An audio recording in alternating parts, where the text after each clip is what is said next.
So I'm watching the Washington Post. You know me, I have advice. You're supposed to read the Washington Post. I don't know. I watch it.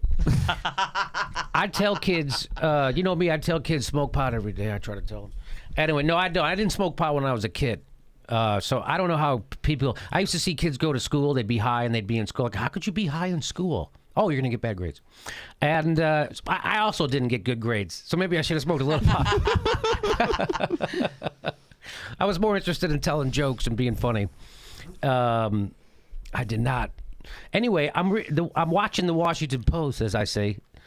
It says this: what makes marijuana users different from everybody else? I think that they smoke pot. That would be the. I would think smoking pot.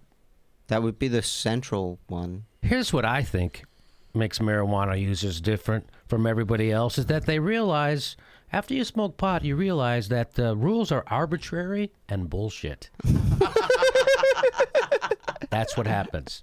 And you realize that your authority figures have been lying to you about pot. And then you go, I wonder what else they're lying about. Are they lying about sex? Yeah. Or as Frank Zappa said, we are a nation of laws, poorly written and randomly enforced. Nobody understands that more than pot smokers.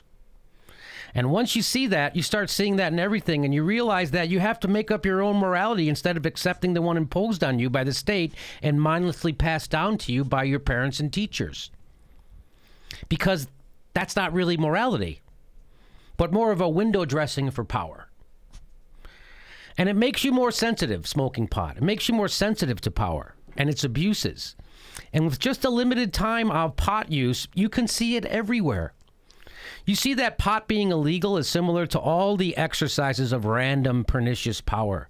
When Rosa Parks was imprisoned, it wasn't because she was being immoral and breaking a law.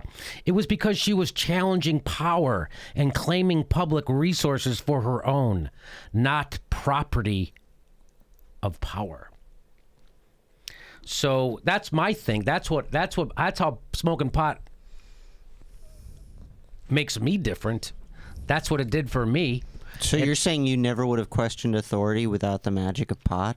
I think that it's one of these, like, you can meditate for 10 years or you can take a mushroom and it gets you there like that. So pot smoking, yeah, I probably would have came to those conclusions or whatever, or thought those things. But it's like pot smoking, like, just pulls the curtain back in a sense, and you see things a lot differently. For me, it did. So it's magic. Kind of. So pot is a magic thing. The thing that no doubt. Like invented by wizards. Even more so, it's invented by the one consciousness, which we are all a part of. Oh, okay. He's talking about Gandalf. Okay. The thing that made me question power was parents. Yeah, just having as a young kid, I was like, why are these assholes in charge of me? What the fuck? Really? I kind of. So you realize... Okay. I wasn't unruly or anything. I was just sort of bored and lonely. Mm-hmm. But yeah, I'm kind of joking around, but I do agree with how you describe it with marijuana. It's much more mind opening than alcohol. And that's why in the 60s, a lot of the hippie generation or the dropouts, they thought, like, if the power structure, if the squares would just smoke pot once, they would see everything. They would get it. Right. But it's still, a lot of people can smoke pot. That's the problem with Donald Trump. He doesn't. Yeah, but Trump never smoked pot. Doesn't smoke pot. Doesn't drink. Never did nothing. So what did they find? Yeah. According to the Washington Post, they did this story, and it said they found they were referencing this huge study. It said they found that the profile of marijuana users, it's much closer to cigarette smokers than alcohol drinkers. And that a handful of users consume much of the marijuana used in the United States. I don't know what the hell they're trying. I don't know what their point is here at the Washington Post. They go on, most people who have used marijuana in the past year are in full control of their use and are generally happy with that use, Calkins said in an email. This is one of the guys did the study or interpreted the study. But consumption is highly concentrated among smaller numbers of daily and near-daily users, and they tend to be less educated, less affluent, and less in control of their use. So apparently I'm less affluent and less educated. and I'm not in control of my use. You're just bucking the tendencies of the data. That's I think this is kind of a bogus article. I think that's at first I was excited to read it, and then I read it and I was like, who wrote this? Hillary Clinton? Who wrote this? no, I don't. I think they're just presenting fairly. Well, let's go. It says the median marijuana user, in other words, may be someone who indulges periodically with, but generally doesn't consume a lot of it. The median marijuana. However, most of the marijuana consumed in the United States isn't consumed by the median marijuana user, but rather by the very heavy users who smoke daily or more. How could you smoke more than daily? Well, more than once a day. Nightly. Oh, also nightly? Yeah. Okay. I thought in the morning. There you go. 3 times. But consumption is highly concentrated among the smaller number of daily and near daily users, and they tend to be less educated, less affluent, and less in control of their use. We already did this. Well, what I'm hearing is just a description of something that's been illegal for decades. Yes. You know what I mean? Like, inevitably, like compared to alcohol penetrates every cultural tradition we have. Yes. Even church. Even when you go to church, they have booze. Yeah, they give you herpes booze. Yeah. At church. That's one reference to one of Jimmy's great jokes. But it's everywhere, and because it's been legal forever, and we've sort of evolved culturally with it. We haven't done that with pot. So, and it's because it's illegal, it does get used up by more of those who find access to it, and then they can build a lifestyle around it a little bit more too. There's nothing wrong with that at all. No, I don't think that's what the study says. But over time, this could, pot should become part of, you'd rather be stoned with some friends at a wedding instead of puking your guts out at the wedding on alcohol. You know what I mean? Like, I can see know it becoming. 100% what you mean. And we all know comedian. I mean, it's part of. I started smoking pot because I subcultures. couldn't drink it anymore. Yeah. I couldn't take the hangovers. I was about 28. Yeah. I was like, I don't know how people do this. All this is they're a pointing out cautionary- is a statistical truth, which I don't think is that surprising, actually, which is that A handful of people. heavy users smoke the most pot, and that's not a big surprise. The thing that seems odd in that to me is them saying that they tend to be people who are less educated, less affluent. I can see, because I definitely have known quite a few daily pot smoker people who are like, yeah, I'd rather not achieve at a high level. But the part of them being less educated seems a little hinky to me. That seems weird. I concur. It seems like a little bit of a stretch, doesn't it? It just seems odd, especially because, when I was a kid, all the people who got pot, we got it in college. Yes. That's what, you know. You sound educated. It sounds like a propaganda machine here. Right. There's a little bit more to this article. Let's go through a little bit of it. There is a sharp contrast between what policy is best for the typical user versus what is best for the people who consume most of the marijuana.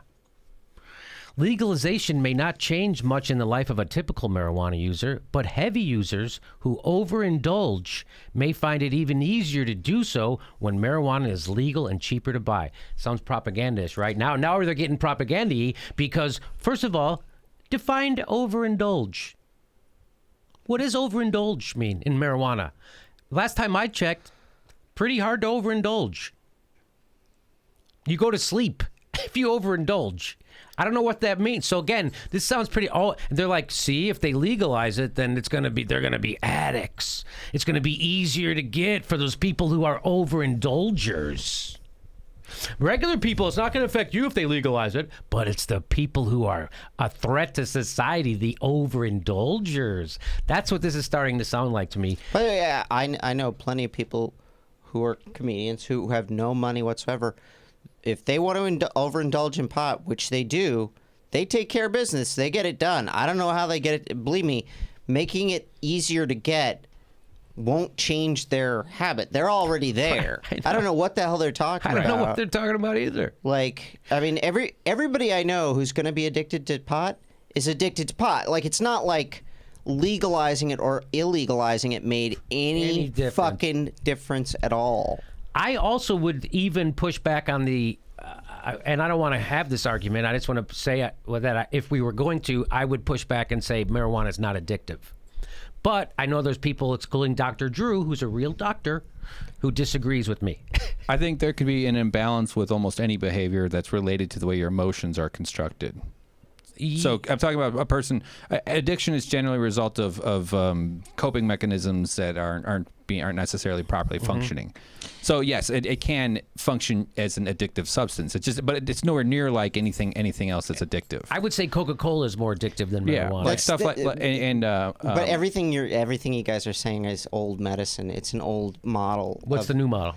The old model used to be like that. There was sort of a sense of like, well, there's a chemical addiction that occurs here, and then there's sort of a mental addiction, Emotional component. And now most psychiatrists just go, addiction is addiction, and like, compulsive behavior falls in that same category. And it's like, so if you got somebody who smokes a lot of pot and it's like, I don't want to smoke this anymore, and I'm still doing it. You're a fucking addict. Yeah. It's not that's addiction. That only happens to me later in the evening.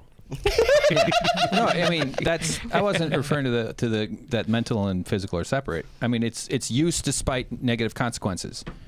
Yes, that's so. If you continue doing something, even though right, inability to make rational decisions.